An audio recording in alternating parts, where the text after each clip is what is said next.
Kapag matiyagang tiniis ang pagdurusa, nagdudulot ito ng kabutihan para sa lahat.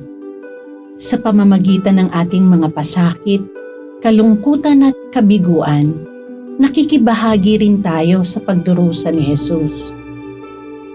Sino ako ayon sa iyo?